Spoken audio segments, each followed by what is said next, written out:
¿Cómo están? Muy buenas noches, bienvenidas, bienvenidos a Periodismo en Plural. Me da mucho gusto compartir esta mesa con Iván Arrazola esta noche. ¿Cómo estás, Iván? Hola, Trini, buenas noches. Augusto, Gabriel, un placer estar con ustedes. Augusto Chacón. Trini, ¿cómo estás? Buenas noches, Gabriel, Iván, qué gusto estar con ustedes. Buenas noches a todas, a todos. Gabriel Torres. Muy buenas noches, Trini, buenas noches a Augusto, buenas noches a Iván y aprovecho para felicitar otra vez a Augusto por su cumpleaños. Exactamente, hoy fue día de festejo en plural porque tu cumpleaños acaba de ser apenas hace unos días, ¿no? Así fue hace unos días, muchas gracias. Felicidades. Muchas gracias. ¿20 cuántos? 20 No por 3. entremos en números, ¿no? Pues esta noche vamos a precisamente a traer aquí en esta mesa el tema que sin duda marcó la agenda mundial y que fue el anuncio del presidente Joe Biden que se retira de esta carrera hacia la reelección para el próximo 5 de noviembre. Y por supuesto, en este tema de se baja Biden de la contienda, también hablaremos de México frente a Trump o Harris. Kamala Harris es precisamente quien más está sonando justo en este momento como quien pudiera ser la candidata del Partido Demócrata a la presidencia de Estados Unidos. Y claro que tenemos que abordar sin duda algo que en la localidad nos preocupa mucho y es esta temporada de lluvias y qué tanto ha pues beneficiado en una parte a nuestros espacios de agua, lagunas, ríos, pero también cómo la población, cómo las autoridades, cómo esta gran ciudad no está preparada para recibir estas grandes tormentas. Así que con estos temas le damos la más cordial bienvenida y comenzamos precisamente con esta frase que dice en su carta que posteó también en su cuenta de ex el presidente Joe Biden: creo que lo mejor para mi partido y para el país es que me retire. Iván. Así es, Joe Biden pues coloca en una situación inédita a Estados Unidos. 11 presidentes antes que Joe Biden habían renunciado a postularse por un segundo periodo. ¿Qué hace particular el caso de Biden? Que pues él lo hace prácticamente cuando su candidatura ya era un hecho. Él había ganado las elecciones primarias, tenía pues prácticamente todos los votos de los delegados y en este momento pues entramos en un proceso en el cual el Partido Demócrata se va a tener que poner de acuerdo sobre pues a quién van a postular. Como bien lo mencionas en la carta del día de ayer, pues todo apunta, porque ya él externó su apoyo a Kamala Harris, la vicepresidenta de los Estados Unidos, que ella podría ser la candidata del Partido Demócrata, pero en realidad es algo que todavía se tiene que definir, a diferencia de México, donde los partidos son completamente verticales y muchas decisiones se toman por dedazo. Pues en el caso de Estados Unidos cuenta mucho el tema de la militancia, cuenta mucho el tema de cómo define cada estado este método de selección para lo que son sus pues, compromisarios, lo que son sus electores, y pues en este momento estamos en este proceso. Todas las líneas de alguna forma apuntan a que será Kamala Harris, pero también dentro del Partido Demócrata se tiene que pensar como en un proceso de cicatrización, por llamarlo de alguna manera, porque además creo que hay un dato muy interesante en lo que menciona en su carta de renuncia Joe Biden, y dice, bueno, renuncio por el interés, porque así le conviene o por el interés de mi partido. En ningún momento Joe Biden reconoce que tiene algún problema de enfermedad, que tiene alguna dificultad que le impida volverse a postular para un segundo periodo. Él lo que de alguna forma dice entre líneas es: la presión de mi partido de alguna forma es lo que me obliga a renunciar a la candidatura. Y podríamos definir que no es así, que algo pudiera estar pasando que ha sido obvio, pero no han querido esclarecerlo porque lo hemos visto en sus presentaciones, las confusiones que tiene para ligar entre el nombre de una persona y la identidad de otra. No se puede confundir a Putin con el presidente de Ucrania, por ejemplo, ¿no? Lo que pasa es que él hasta el último minuto dijo: yo una vez que me recupere del COVID, que supimos esta semana, la semana pasada que estaba enfermo, pues él dijo: yo voy a retomar mi campaña, yo voy a retomar mis actividades. Hubo muchas señales antes antes de que esto ocurriera, muchos miembros del del Partido Demócrata ya no le dieron su apoyo. Nancy Pelosi, de alguna forma Barack Obama también se mencionaba que ya no lo estaba apoyando. Entonces, de alguna forma lo orillaron a tomar esa decisión. Ahora me parece que el reto para adelante pues va a ser cómo se puede reacomodar el Partido Demócrata. Tienen su convención a mediados de agosto y se esperaría que ya para esas fechas pues ya tengan como una definición mucho más clara. Todo apunta que va hacia allá, pero todavía hay todo un proceso de definiciones que se tendrían que dar. Ahora, es del 19 al 22 de agosto esta convención. ¿Para qué esperar si de por sí ya vienes con un retraso, ¿no?, frente a la candidatura de Trump, Augusto? Yo creo que esperar tiene mucho sentido. Primero porque tenían un candidato seguro y la convención era simplemente seguir el protocolo de los partidos que tienen a un presidente en el poder. Sí, parecería que Trump va adelante, pero este movimiento los pone iguales. De hecho, en las encuestas, con todo y el atentado contra Donald Trump, con todo y la campaña tan violenta que ha hecho, no se despegó demasiado de Joe Biden. Y hay dos versiones. Si leemos la prensa a favor de Joe Biden, dicen, bueno, es una muestra de que aunque dejar el poder no es fácil, la presión del Partido Demócrata, porque hubo una presión para que dejara la candidatura debido a las dificultades de salud que manifestaba, y una propia autoconciencia lo lleva a decir, por mi país, por mi partido, dejo esta candidatura y apoyo a mi vicepresidenta Kamala Harris para que se postule a la presidencia de Estados Unidos. Y la otra versión, por supuesto la de los republicanos, es qué tan mal está el presidente de salud que necesita dejar la candidatura. Y si necesita dejar la candidatura, que deje la presidencia, porque si no puede con la candidatura, ¿qué nos dice que sí puede con la presidencia, con todo y que falten apenas unos meses para entregarla? A final de cuentas es un envión para el movimiento del Partido Demócrata, los pone otra vez en los titulares por encima de Donald Trump,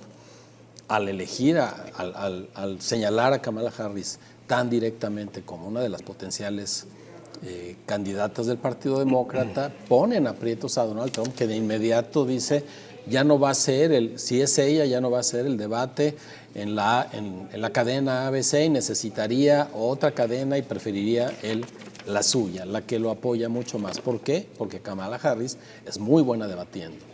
Como fiscal de distrito se hizo famosa argumentando, es mucho más joven que Donald Trump. Ahí les voltea el argumento a los republicanos, el más viejo, y ellos fueron los que usaron el argumento, ya no es Biden. Hay quienes dicen que no está tan descobijado Donald Trump o su equipo de campaña, que ya habían creado una estrategia porque que había la posibilidad de que entrara o que Biden dejara la candidatura.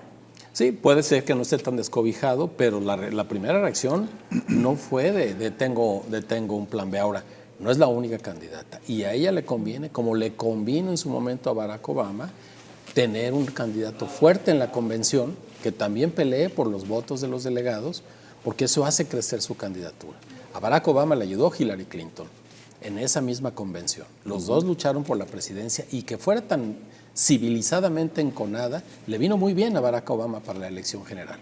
Igual necesitaría Kamala Harris no llegar al estilo mexicano porque el presidente dijo que yo era la mejor. Ella, hace apenas unos días, tendría solo 500 de los delegados, necesita 1,950. Sin embargo, para cómo se miden estas cosas en Estados Unidos, ella en un día ya recaudó $100 millones. En un día. Y son $100 millones no de 5 o 6 ricos como se acostumbra en ciertos países exóticos. Son 100 millones de personas que ponen 50, que ponen 100, que ponen $200. Eso habla que es un impulso importante para la carrera democrática en Estados Unidos y por supuesto para Kamala Harris, que pinta bastante bien porque algunos muy vistosos miembros del Partido Demócrata dicen yo voy con ella, yo voy con ella, yo voy con ella, y quiere decir que son votos que se van sumando en estos delegados que ella necesita. ¿Quién les gusta para que sea la Hillary Clinton de Kamala Harris? ¿Michelle Obama? ¿O al revés? Pues estaría excelente que una gente como Michelle Obama le aceptara ir en la vicepresidencia. Lo cierto es que Trump no sería mujer, eligió ¿Sería hombre? una persona fuerte. La combinación, la fórmula sería... Sí, sería un hombre. sería muy importante que pudiera cubrir el requisito de poner a alguien de peso en la vicepresidencia. Y falta una convención que ganar. Yo destaco que en este momento, aunque el propio Biden se pronuncia en favor de su vicepresidenta, hay liderazgos importantes como el de Obama, que siguen sin dejar claro, con su silencio a lo mejor mostrando desacuerdo hasta ahora, y el de Nancy Pelosi, la líder del Congreso. Hoy dijo que ella le daba su apoyo. Nancy Pelosi ya se pronunció ahora, hoy. A favor traen pues los Clinton, Hillary y Bill, que los dos por separado tienen un buen capital, y juntos más, y el gobernador de California, y algunos... La senadora Warren. Exacto, la senadora Warren y algunos otros donantes fuertes. Un tema importante que puede explicar la presión a la que se refiere Biden en su carta de manera sutil, pues no solamente del partido, eso nos cuesta mucho trabajo a los latinos entenderlo, porque en nuestras democracias los partidos son dueños de las candidaturas, y allá las candidaturas se construyen con dinero, porque las candidaturas se hacen a partir de los donantes. El dinero, es decir, la recaudación, el financiamiento de una campaña es proporcional al éxito de la misma. De hecho, quien consigue mucho dinero pareciera que en la cultura norteamericana demuestra una gran capacidad de gestión, y esa es una razón incluso bien valorada por la prensa, el financiamiento, cómo va el flujo de recursos que llegan a una campaña, ¿no? que viene de donantes privados. Eso es un indicador de éxito, tanto como la intención del voto. Y lo que empezó a ver en el último mes, después del debate, fue que los donantes del Partido Demócrata, los que ponen el dinero, fueron algunos, no todos, pero una buena cantidad, los que empezaron a decir: oye, yo ya no quiero aportar dinero si no se revisa la circunstancia de salud y la viabilidad de que el presidente busque la reelección. De esta manera, a escasos 183 días de terminar su mandato y 110 de presentarse a las elecciones, se retira. Y con esto, es cierto que otros lo han hecho, pero no con ese tiempo tan corto de anticipación de cara a las elecciones. Johnson lo hizo en 1968, faltándole 295 días. Truman lo hizo en 1952, faltando 297 días. Y otros más que lo han hecho con aproximadamente 580 días de anticipación. Hacerlo a poco menos de 3 meses, de 4 meses de la elección, pues sí pone en severos aprietos a un partido demócrata que ahora tiene que hacer otra convención, que ya no será netamente de trámite, pero también hay muchos rumores sobre la salud del presidente. Y rumores que vienen incluso del Congreso, que es uno de los congresos más poderosos del mundo. Hay rumores serios del presidente. El día de hoy la agenda del presidente canceló, entre otras cosas, una reunión con Netanyahu. Y eso no es algo sencillo, algo que se hace todos los días. Sabemos que tiene COVID, pero sabemos que también hay un tema de salud delicado. Y hay una serie de reclamos. Una congresista republicana pedía una explicación a la Casa Blanca sobre la salud del presidente, y es que la salud del presidente en un país como Estados Unidos, que tiene una visión global, pues es sumamente importante. Cierro mi participación, Trini, comentando que además esto de dimitir no al poder, porque él dijo que va a concluir su periodo de presidente si la salud se lo permite, pero sí a la candidatura, pues es una característica a la que tampoco los latinos estamos acostumbrados, porque más bien ocurre en países donde las democracias y la dignidad de los políticos todavía existe. Es decir, en los sistemas parlamentarios europeos es común que cuando un primer ministro pierde la confianza de la mayoría del Congreso, antes de que proceda un voto de censura, una moción de censura, ellos dimiten al poder, van y reconocen que ya no tienen las condiciones para seguir y se retiran. Y yo creo que esa valoración política, por el impacto del flujo de donantes, por la condicionante que, oye, Nancy Pelosi desde el Congreso se sumó a las peticiones de que se retirara el presidente, o sea, la líder de su partido en el Congreso le estaba pidiendo retirarse, otros políticos importantes del partido. Yo creo que el presidente Biden hizo un acto de dignidad importante, de alguna manera también es un control de daños frente a lo que estaba pasando con el crecimiento en las encuestas de Donald Trump. En general, la sociedad norteamericana procesó como un acto de dignidad demócrata republicana muy importante del presidente, salir a decir: reconozco que no estoy en condiciones y que lo mejor para mi país es que me retire. Bueno, yo quisiera ver algún país político de América Latina, no deja tú de México, de América Latina, que tuviera, digamos, la fortaleza, la solvencia pública, la moral pública para salir a hacer un reconocimiento de ya no tengo... No reconocen, se agota no reconocen a veces ni los que pierden, ¿no? Que perdieron. De hecho, bueno, que la decisión la catalogaron de Joe Biden como patriótica y como un buen líder, y sale también Donald Trump obviamente como oposición o como el primero perjudicado con este proceso, porque bien lo decía, ¿no? Ya lo tengo ganado, ¿no? Con Joe Biden, la elección del próximo 5 de noviembre. Sin embargo, dijo, es el peor presidente de la historia de nuestro país, y además dice que será muy fácil derrotar a la presidenta Kamala Harris. ¿Será así de sencillo como tiene ya puesta la mesa? Y le contestó a eso Obama, muy bien contestado a esa provocación y esa insulto. Alguien que se está retirando de la mesa y todo, pues, al estilo de Trump. Creo que es el tipo de cosas en donde se enganchó y pierde.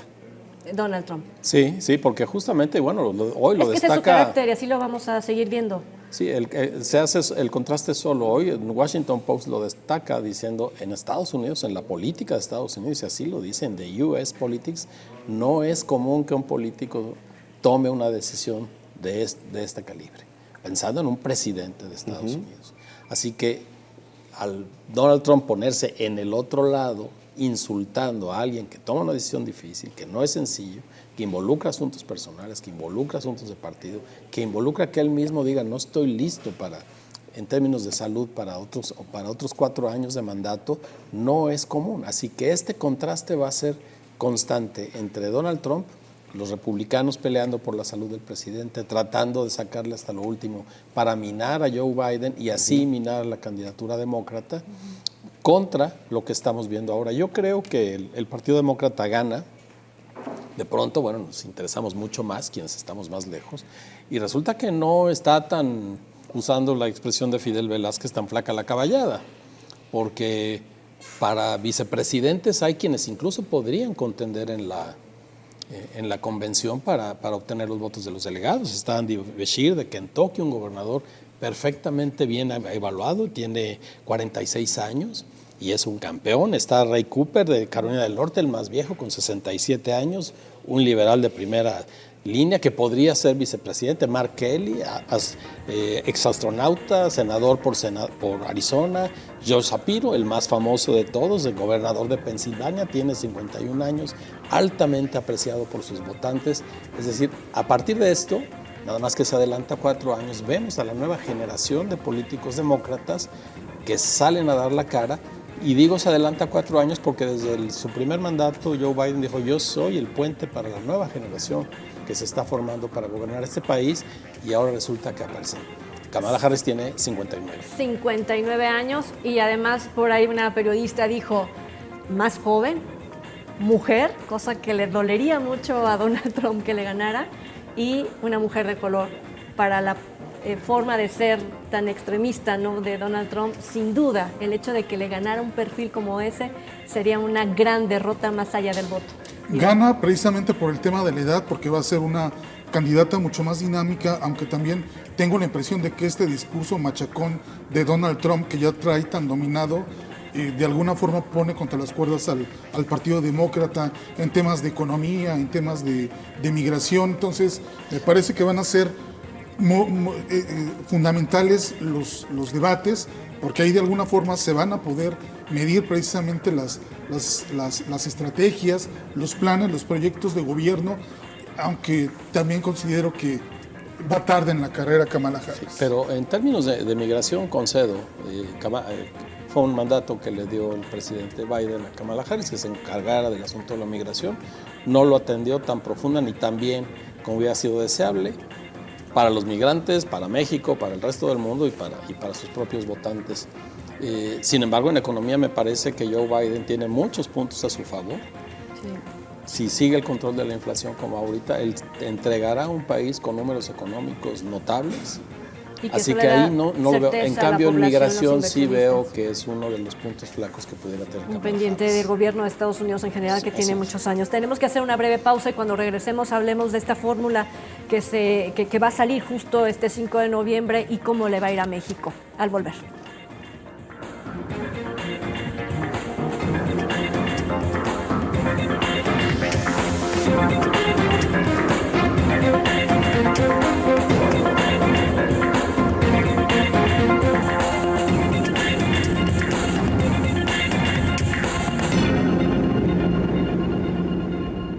¿Y qué podría pasar con México teniendo al frente en la presidencia una mujer y en Estados Unidos tener también una mujer frente a este gobierno? ¿México frente a Donald Trump o México frente a Kamala Harris?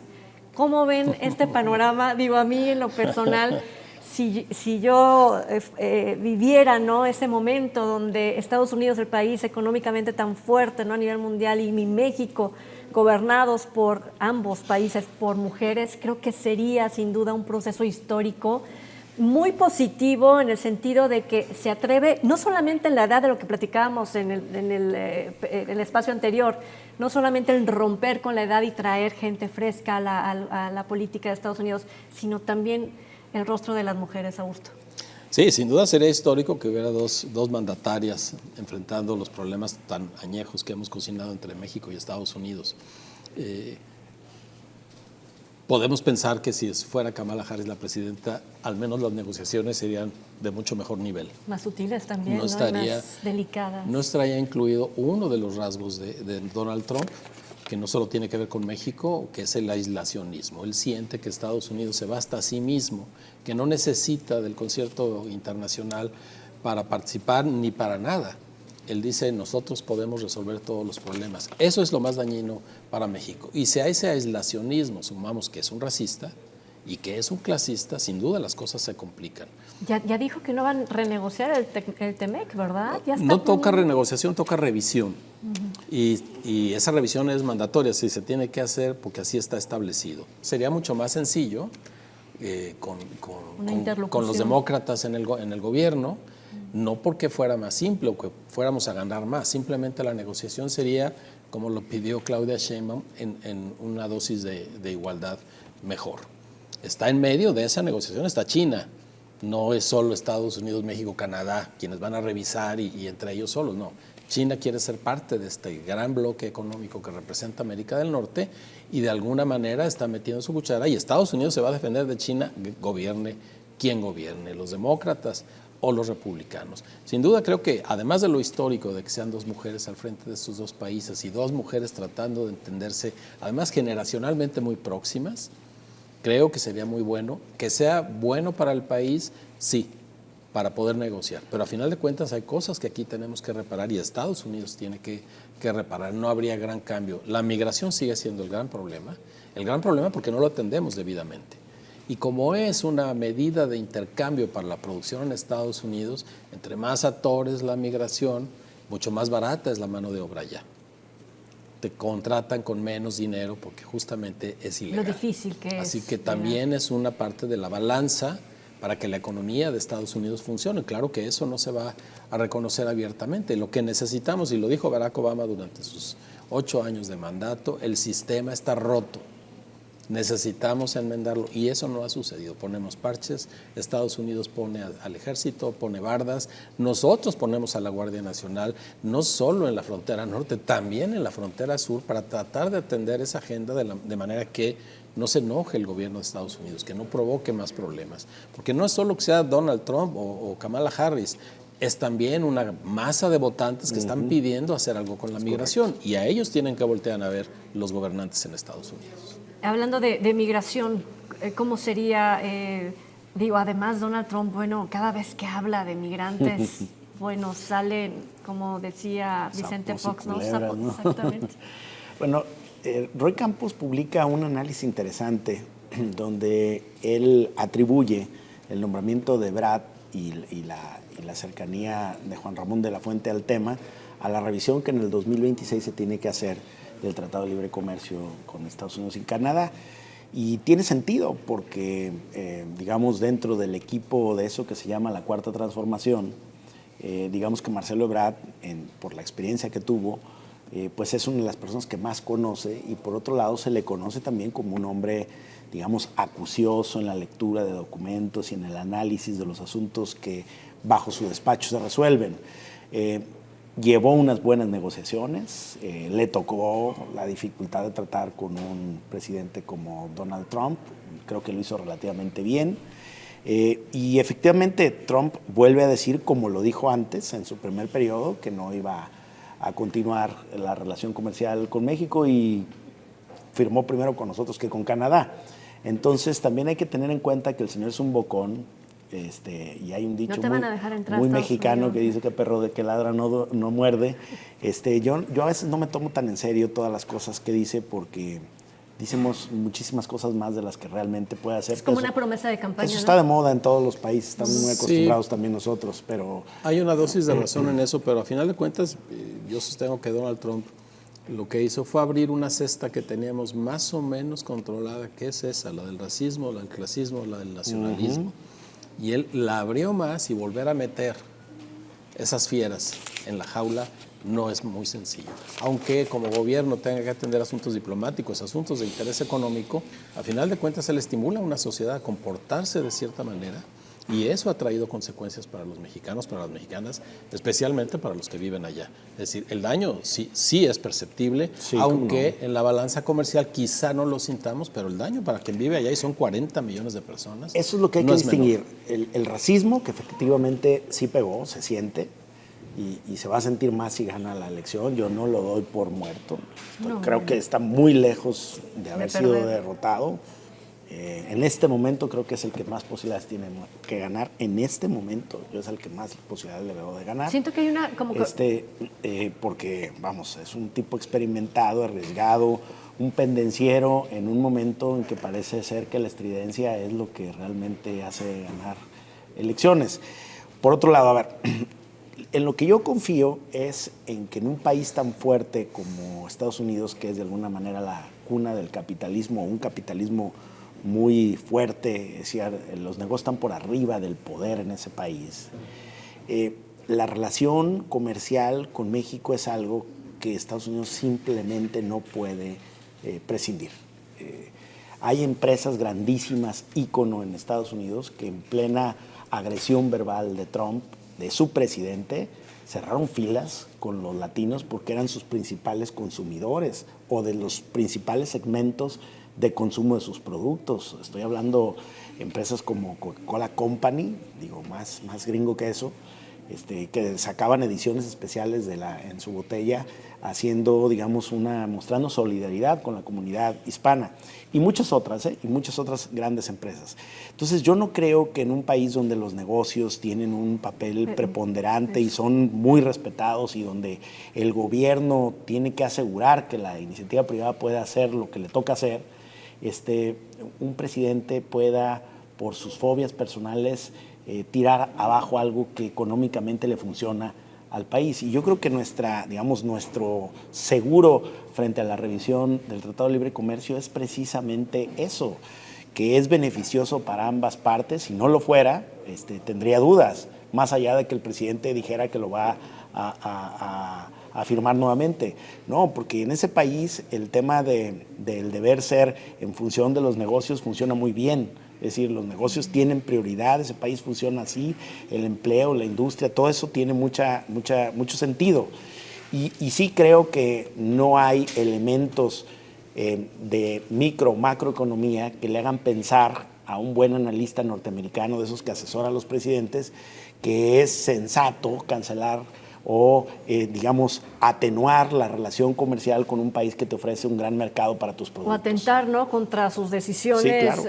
con sus decisiones que tiene arbitrarias totalmente. Y yo regresaría un poquito a esta parte de la agresividad de Donald Trump, en el sentido de que si llega nuevamente a la presidencia y sigue con toda esta retórica y todo este discurso, o que antes de llegar, viendo cómo se presentan las campañas antes del 5 de noviembre, pudiera tener una manifestación violenta nuevamente como la que tuvo en el Capitolio, y por el cual, no solamente eso, sino otros actos, lo tienen con más de 40 asuntos judiciales que atender, Sí. y que la población que es republicana, ¿no?, en Estados Unidos, aún con todos estos procesos, lo tiene en la opción, ¿no?, de ser votado.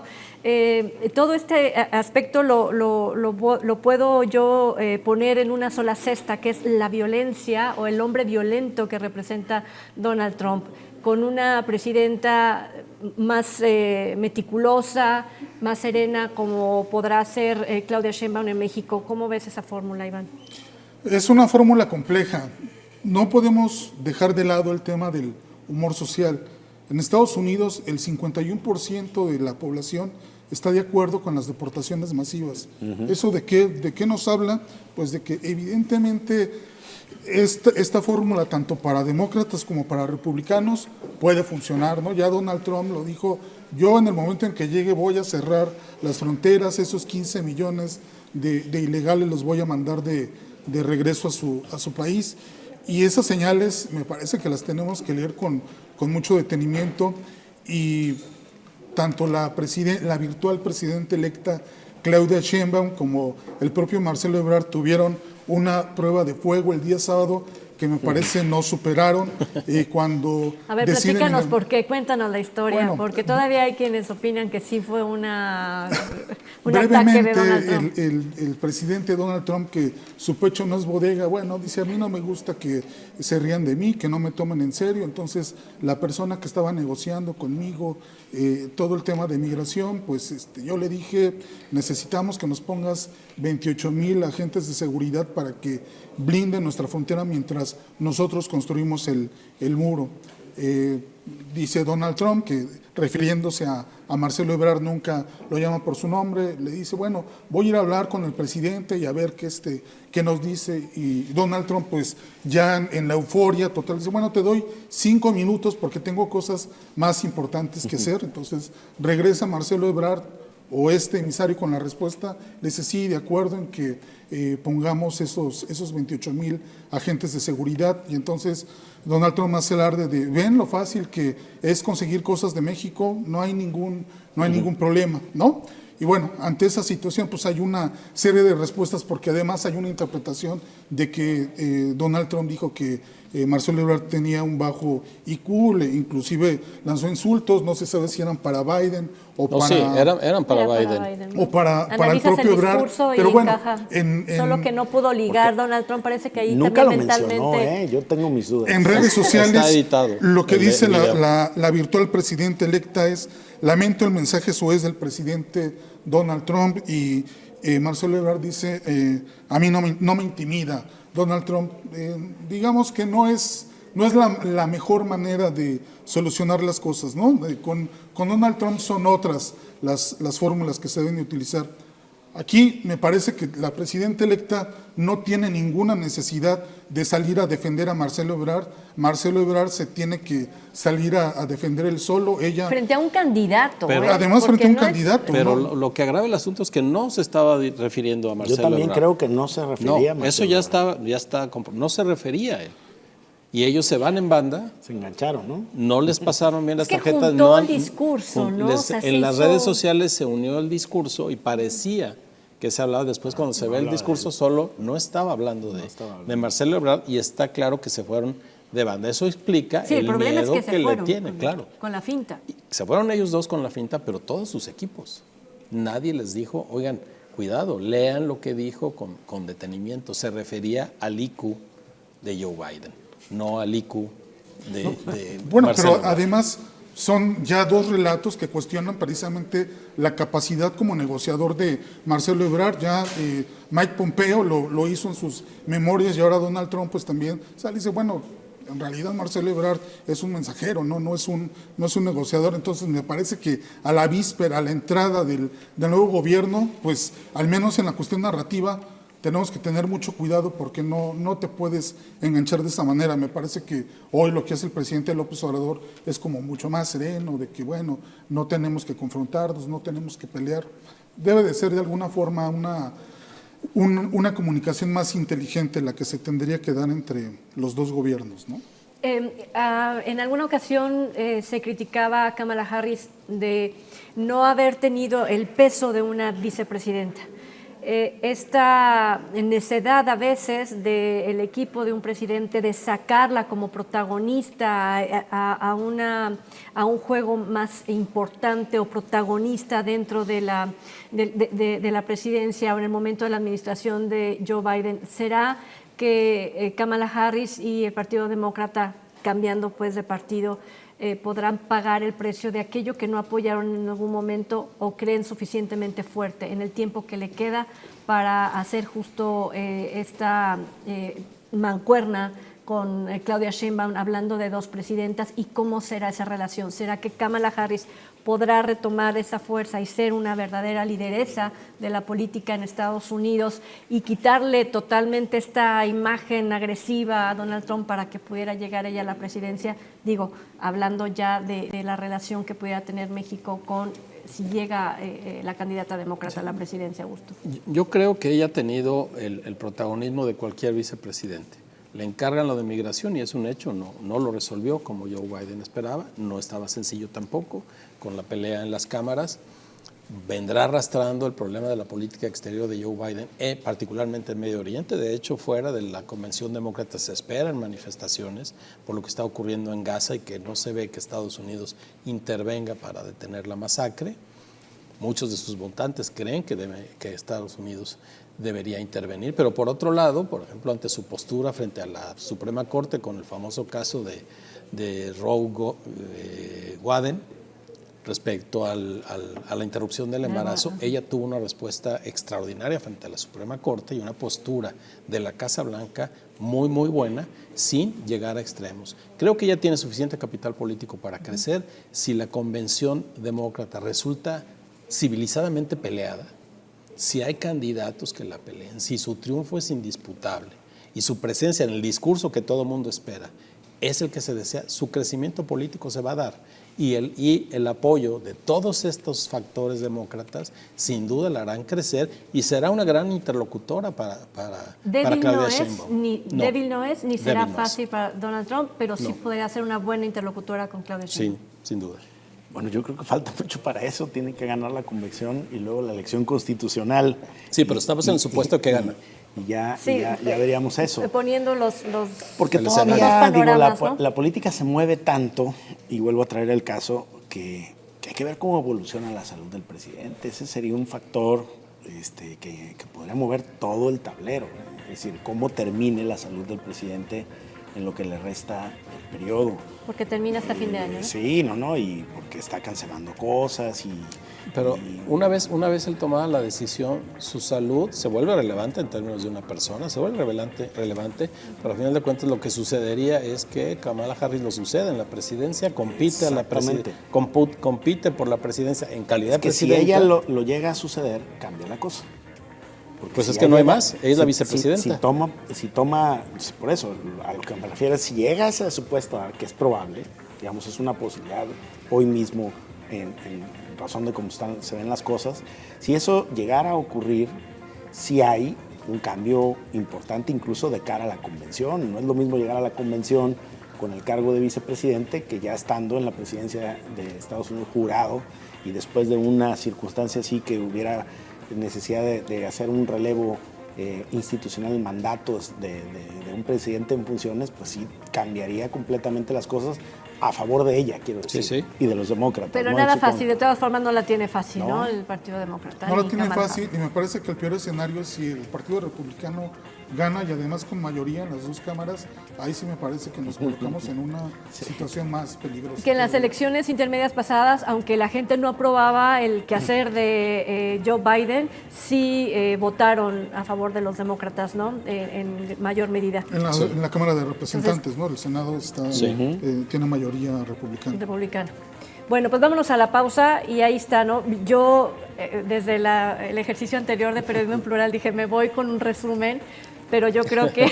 A ver, yo lo quiero escuchar. Yo creo que hay una tendencia por el Partido Demócrata, por parte del pueblo latino, sobre todo que vive en su país de origen, ¿no? México, ¿no? Cuando ves los números, no, muchos latinos votan por Trump.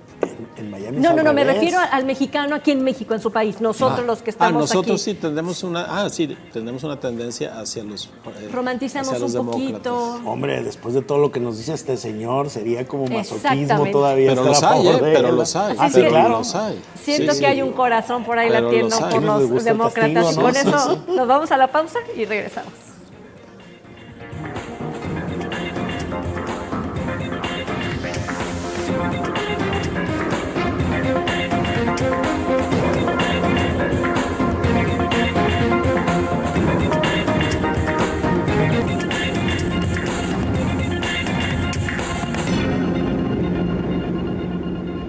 Gracias por seguir en Periodismo en Plural. En este espacio vamos a platicar precisamente de la temporada de lluvias, que es sin duda un alivio para estos embalses, nuestro lago de Chapala, nuestras presas, por supuesto, pero a la par en que esto beneficia a nuestras actividades económicas, a nuestro consumo en nuestros hogares, a la industria, al riego, pero hemos platicado en estos espacios de noticias, sin duda, cómo ha traído también tragedias. Al momento son 10 las víctimas que ha traído temporada de lluvias, y se busca a una jovencita entre los 11 y 12 años en Etzatlán, que fue arrastrada junto con su familia en el vehículo y no ha sido localizada. Así que entre estas historias y el seguir buscando precisamente y el encontrar cuerpos también en los cauces, nos presenta panoramas muy complicados que yo de repente resumo también, ¿no? Tenemos una zona metropolitana de Guadalajara de manera específica que también al interior del estado se registra, ¿Etzatlán o Los Altos? que no la tenemos pensada con nuestra naturaleza, Augusto. No, bueno, eso está claro, ¿no? Si Guadalajara hubiera sido pensada, y no me refiero a este sexenio, me refiero hace 500 años, bueno, en el 42 cumpliremos 500 años de ser una ciudad, serían arroyos, porque es todo del Coli hacia el Agua Azul, que era la parte baja, y de ahí salía el río San Juan de Dios. Todos los arroyos conducían al Agua Azul, llevaban agua desde el Coli, y cuando llovía, pues mucho más. Avenida La Paz, para ponerla muy cercana, era un arroyo, toda era un arroyo. ¿Qué sucede cuando el agua no puede correr adecuadamente y tiene un lugar de destino natural? Y no solo eso, esa agua que corre también una parte se va filtrando, pues ahora no se filtra, ahora se acumula. Y son masas de agua que pueden mover una camioneta, como en el caso de Etzatlán. Y por supuesto llevarse una persona que la cruce a pie. Sí, tenemos un problema severo de planeación, nunca pensamos la ciudad, sino esta, Normalmente los seres humanos nos hemos guiado por aquello de que nos heredaron la tierra y que todo lo que esté sobre ella nos toca dominarlo, controlarlo, hacerlo nuestro. Explotarlo. Y ahora estamos pagando las consecuencias. Pero ya que sabíamos esto y podemos poner principios de los años 70, luego de la Revolución Verde y de aquellas amenazas del Club de Roma, era momento para que los planeadores, aquí hubo el famoso Plan Lerma, donde todo se iba a ordenar de acuerdo a lo que mandaba la naturaleza, y no hemos podido. Después se hizo el intento de pensar en cuencas y planeemos en función de las distintas cuencas. A final de cuentas el agua manda, sin agua no existiríamos, y no lo hemos logrado. Hemos privilegiado el desarrollo urbano con todo lo que eso implica política, social y económicamente, solo que cuando vienen las sequías o cuando vienen las lluvias pagamos las consecuencias. En cualquiera de los 12 polos en los que nos tiene perfectamente puestos el cambio climático, padecemos. por falta de planeación. En lo rural también. En lo rural también, por supuesto, porque las ciudades se vuelven demandantes de los recursos de la ciudad, y lo rural está imitando el modo de vida que tenemos en las urbes, y eso lleva a lo que vimos, por ejemplo, en Etzatlán. Además, las lluvias han sido mucho más intensas, pero ya se esperaba. Es una consecuencia del cambio climático. En menos tiempo cae mucha más agua y va a buscar siempre su cauce, a pesar de lo que los seres humanos creemos que controlamos. ¿Qué es lo que no conocemos o qué es lo que de repente nos sorprende y que vivimos todas estas tragedias? Iván, no conocemos la ciudad, no creemos en las autoridades que nos piden, nos suplica Protección Civil y bomberos, que paremos, que dejemos de circular. La misma autoridad, los gobiernos, ¿no? El desasolve de las bocas de tormenta. ¿Qué es lo que no entendemos, no hacemos, somos omisos?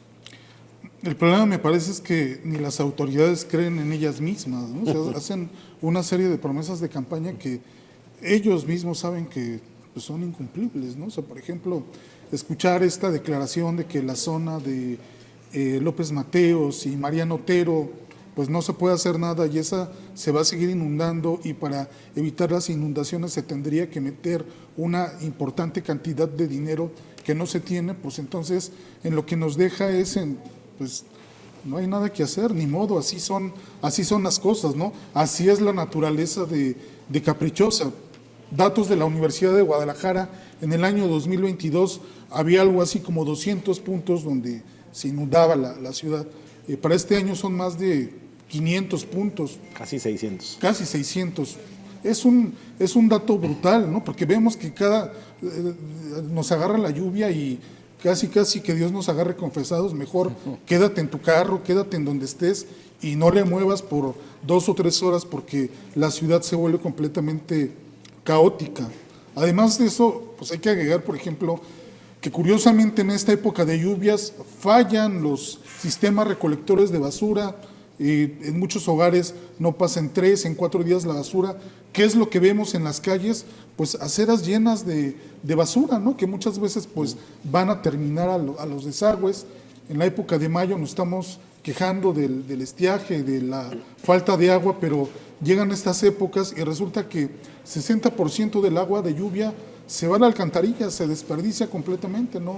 No sabemos qué hacer con toda esa agua de lluvia que la naturaleza nos da. Entonces, si vamos sumando punto por punto, pues nos deja en la condición en la que actualmente estamos, ¿no? Pareciera que es un problema que no tiene solución. Hay un esfuerzo que llama la atención. De esos 600 puntos de inundación, hay puntos de riesgo o de alerta, ¿no? Y en esos puntos, uno de ellos donde el año pasado murieron ahogados una persona de tercera edad y su enfermera, es justo en Servidor Público y Periférico, a la altura de la calle Acueducto en Zapopan. Después de que no funcionaron debidamente o el sistema para poder sacar el agua de ese paso a desnivel, se construyó o se instaló el sistema de detección de inundaciones, que es el que emitirá una alerta y en ese momento te dirá que no puedes pasar porque hay riesgo de inundación, y eso se va a replicar en otros puntos. Llega tarde, no importa cuándo llegue, qué bueno que llegó. Se debería de ampliar esos sistemas a otras zonas, no solamente las de alto riesgo. Sí, yo creo que sí, pero mira, sí son muchos factores para tratar de explicar las tragedias en 10 minutos que nos quedan, ¿no? que ha habido. Sí son muchos factores. El primero ya lo dijo Augusto, haber llenado de asfalto, de concreto hidráulico, toda la ciudad, incluso a nivel de las faldas del inicio de los bordes a la primavera, pues ya están los fraccionamientos, inician las avenidas, ¿no? Pues ¿para dónde se va a ir el agua? Pues para donde marca la gravedad. Si no dejamos espacios, convertimos los arroyos en calles y le cerramos el paso, pues la gravedad y el agua siguen su curso. 2, si tampoco hay una cultura vial y en plena lluvia queremos manejar como si no estuviera lloviendo, o sea, nos vale, y si salimos del cine y se está cayendo el cielo de la lluvia y los rayos, los truenos, todo, y ahí vamos y nos metemos y está saturada las avenidas, porque no ves eso, o sea, no ves la prudencia tampoco de los automovilistas en decir, oye, es una tormenta muy grande, ya sabemos lo que pasa, se caen árboles, se caen cables de electricidad, se va la luz, se inundan los pasos a desnivel, y ves a la gente sin disposición de sacrificar media hora o 40 minutos con cero prudencia. Yo me voy a la hora que sea, pongo los limpiabrisas y mi carro es submarino, me voy a meter por donde sea. Pues no. Tenemos una confianza enorme. Sí, una confianza enorme, vehículo, o más ¿verdad? bien una falta de entendimiento de lo que estamos viendo, porque lo estamos viendo, de qué tamaño son las tormentas, y nos aventamos con el carro a salir y a tratar de cruzar avenidas y a tratar... Yo entiendo las cosas de urgencia, ¿no? Te agarra y no tienes otra, ya estás en medio, pero hay gente que no, que en ese momento sale del cine, ve cómo está el asunto y no está dispuesta a esperarse 3 minutos o 5 minutos ni media hora, y prefiere salir a arriesgar la vida que le caiga un árbol encima. Entonces, y el otro tema tiene que ver con la basura, el desasolve de las alcantarillas, que tampoco este sistema intermunicipal, que no es solamente de agua potable, sino también de alcantarillado, no tiene los trabajos previos necesarios de cara al inicio de lluvia. Sabemos cuándo inicia el periodo, pero no hay una actividad preventiva, sino correctiva. Tratan de darle salida a lo que está pasando, a las urgencias que va presentando la ciudad, pero no hay un plan previo para hacer un desasolve, digamos. Todo lo veríamos si lo hubiera. Estaríamos viendo a la autoridad abriendo alcantarillas, limpiando las bocas de tormenta, y eso no sucede. Entonces, efectivamente faltan obras hidráulicas, se ha dicho muchas veces, pero las que tenemos también están en mucho mal estado. Es decir, ¿cómo vamos a esperar que se pueda drenar el agua si tampoco están funcionando al 100%, y si nuestro sistema público de alcantarillado no tiene las acciones preventivas? Entonces es un conjunto de factores. Y la paradoja, Trini, es que pasamos del estiaje, de la sequía extrema a finales de mayo, a las inundaciones y al exceso de agua que ahora no sabemos qué hacer. Es decir, en menos de mes y medio nos cambia la vida totalmente. Y que de repente voltemos a ver las colonias, y lo que está pasando en las colonias es que se quedan sin su patrimonio. O sea, no solamente estamos hablando de un vehículo en algún momento, estamos hablando de sus casas, de sus muebles, de sus papeles más importantes, y no hay un sistema que le garantice a la población que donde está viviendo está segura y que va a responder en caso de una emergencia como esa. Sí, hay un sistema. Pues tú tienes que pedir un permiso para construir una casa. Y la autoridad te tiene que decir, oye, ahí no se puede. Una licencia de construcción. Claro. O sea, sí hay un sistema. Pero resulta Que no si le hay hagamos casas caso, formales, que y hay aún así- quien se brinca esos requisitos de alguna manera. O la y corrupción. después están, sí, y ahí están las consecuencias. El sistema está. Tenemos un atlas de riesgo. Los municipios deben decir, oye, aquí no se puede hacer vivienda por esta razón y por esta otra. Y esos famosos usos de suelo se han ido cambiando a contentillo de la necesidad, sobre todo económica. O de los Hay Pero como una dice Gabriel, planeación es una año suma con de año, ¿no? factores. ¿Quién tira la basura a la calle que después nos ayuda a tener Bien. inundaciones? Nosotros mismos. Yo a veces digo, ¿dónde están esas clases en secundaria o en preparatoria que nos enseñan a conocer nuestra ciudad de pie a pa, ¿no? Completito para Si a saber. mí me lo hubieran enseñado en la secundaria, Trini, ya no sería la misma ciudad. Sin duda, La ciudad exactamente. que me hubieran dado a conocer en secundaria. Las generaciones no sería la hubieran misma aprendido. ciudad de ninguna Claro, manera. definitivamente, los profesionistas, las profesionistas tendrían otra calidad, ¿no? Iván, te agradezco mucho la compañía esta noche. Trini, muchas gracias. Augusto, Trini, buenas noches. sigue Gracias. celebrando. Seguro. Buenas noches, Gabriel, Trini. Gracias. A usted por habernos acompañado, muchísimas gracias. Nos vemos y escuchamos en la próxima.